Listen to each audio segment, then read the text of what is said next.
we're talking about the Chicago Bears here, and this guy is sort of accurate and sort of not accurate. So before we get into it, yes, I am from the Chicagoland area.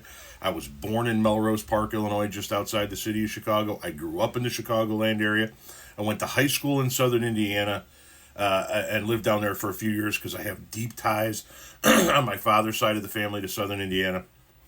And then I traveled the country for 4 years and then landed right back here in the Chicagoland area. And no, I am not a Chicago Bears fan. I am an Indianapolis Colts fan. My ties to Indiana tell you why. Why am I not a Bears fan? Because the ownership of the Bears, the McCaskey family, has turned what should be the flagship team of the NFL into the doormat of the NFL through their cheap, ignorant practices.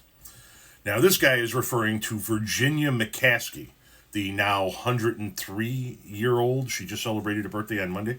103-year-old, I think it was Monday, owner of the Chicago Bears. And he says here, when your owner, who is still living, was already possibly collecting Social Security during the last Super Bowl win in 1985, is still controlling the team, it's absurd. Virginia McCaskey, who still owns the Chicago Bears, was 63 years old when the Bears last won a Super Bowl in 1985. Which is nuts, right? That's 40 fucking years ago. And she was already 63 then. Here's where you're wrong. She owns the team, but she doesn't... Okay. You're technically right and technically wrong. She owns the team, but she doesn't control the team, if that makes sense. She has the final say if she wants to, but she's 103 years old. And back in, I think, 2010, she put her idiot son in charge of the team.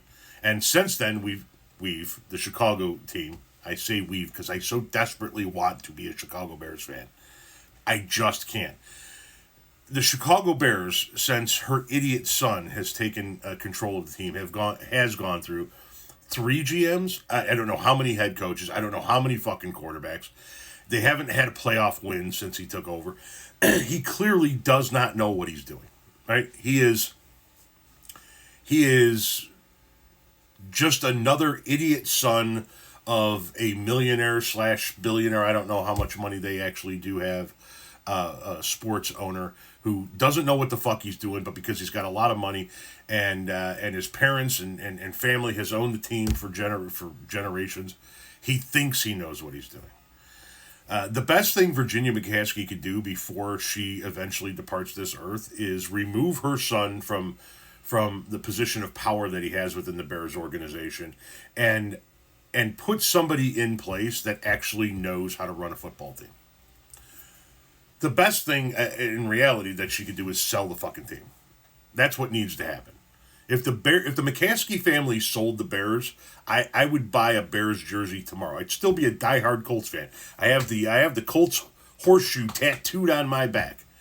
I am a diehard Indianapolis Colts fan, but I would love to also be able to root for a hometown team.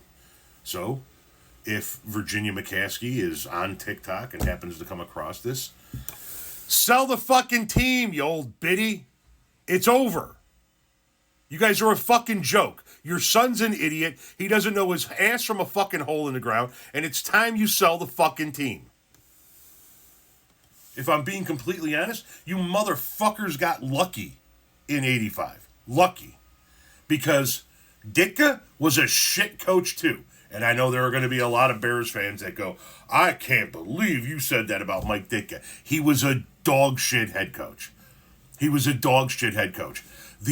coordinators of that team and the talent that was on the field is what got them the 85 Super Bowl, not Mike Ditka. I credit Buddy Ryan way more with the 85 victory than I do Mike Ditka. And let's not forget, Mike Ditka is the man that pulled the greatest running back to ever play the game, Walter Payton, out of the Super Bowl when they were on the 1 yard line so he could put that circus freak, refrigerator William Perry in there and score a rushing touchdown. William Perry has a rushing touchdown in a Super Bowl and Walter Payton doesn't because of Mike Ditka. Then Mike Ditka went to New Orleans and traded his entire draft to get Ricky Williams. He's a fucking jackass. They need people who know how to run an organization in Chicago, and they haven't had anybody that knows how to run an organization in fucking eons. It's time to sell the team, Virginia.